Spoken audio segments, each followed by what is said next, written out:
Have you ever loved a product only to see it disappear from the shelves when the company went out of business? Think about your old Palm Pilot or that Gilbert Erector set you had as a kid. The same principle applies to watches. But unlike the majority of collectors who spend years scouring flea markets and internet sites like Chrono24 or Watchfinder.com for their favorite brands of yesteryear, the watch enthusiasts in this video decided to take matters into their own hands. Respected marks Czapek, Nivada Grenchen, Angelis, Aron, and Enicar spent years creating outstanding mechanical watches. But for one reason or another, most had closed up shop or faded into obscurity by the mid to late 1980s. In Enicar's case, the original company became insolvent in 1988, and the new iteration of the brand did not attempt to reintroduce the collection of tool watches for which it became famous, the Sherpa. This left ardent admirers of the vintage timepiece in a considerable pickle when trying to secure parts for Enicar watch repairs or add to their collection. Regardless of how these watches disappeared, one fact was clear: interest in vintage timepieces had exploded by the early 2000s, opening the door for enterprising independent watchmakers to reintroduce these beloved brands to the world. So in this particular video, we're going to take a closer look at 2 of these 5 intriguing comeback stories of the last decade, as selected by our watch repair and restoration enthusiasts here at Time's Ticking.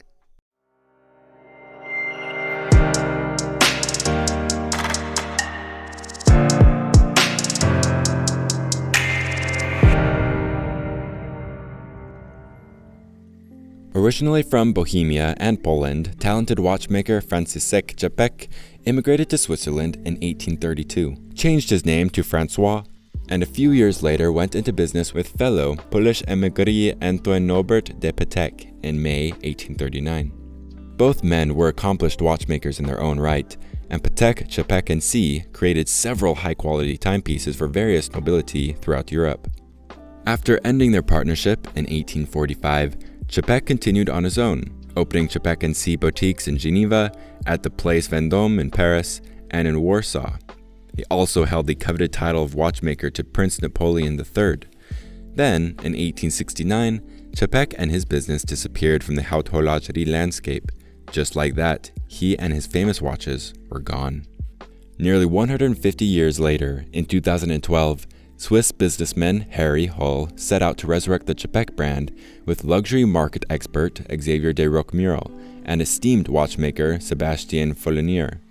The way they financed the relaunch was novel in the horology community, a crowdfunding campaign that would allow watch enthusiasts to invest and have a stake in the company. Essentially, the first financial partners for the born-again Czapek and Cie would also be its first customers.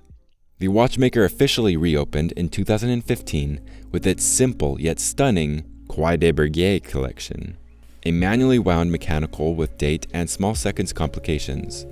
The design takes its cue from one of Francois Czapek's original pocket watches, and the collection is named after the street in Geneva where he opened his first boutique in 1845. Though initially viewed by the Swiss watch community as somewhat of a curiosity with limited potential, the brand quickly gained respect. Its Quai des Berguiers No. 33 bis was awarded the public prize by the Grand Prix de Horlogerie Genève just 1 year after its introduction. While Hull and Follonier have since moved on to other projects, de Roquemurel has stayed on as Czapek's CEO. In a 2022 interview with Crown Watch blog, he said the 3 of them initially conducted extensive research to design watches that would capture the true spirit of Czapek, often imagining the man himself seated with them at the design table. Today, this independent brand makes all of its watches in-house and features 4 collections, each paying homage to its Polish namesake in one way or another: Quai des Berguiers, Place Vendôme, Faubourg de Cracovie, and its popular sports watch line Antarctique. In 2022, the watchmaker had roughly 3,000 orders to deliver within the next 18 to 24 months. Judging by demand and price point, an entry-level Quai des Berguiers costs around $20,000 US. This independent is doing quite well. Watchmaker Jacob Schneider founded Nivada in 1926 in Grenchen, a town nestled at the eastern edge of Switzerland's famous watch valley. The family company would spend the next 50 years as a successful pioneer in tool watch complications, from chronographs and bathymeters to GMT bezels, decameters, and small second styles. Nivada timepieces gradually rose in popularity throughout the 1930s and 40s as elegant, hand-wound Swiss mechanicals and expanded into the US market in 1939 via a successful partnership with American watchmaker Kroton. This is why vintage Nivada timepieces can bear several names, including Nivada Grenchen Kroton, Kroton, and Nivada Kroton. Nivada Grenchen found its niche in 1950 with the introduction of the Antarctic, its first waterproof automatic watch.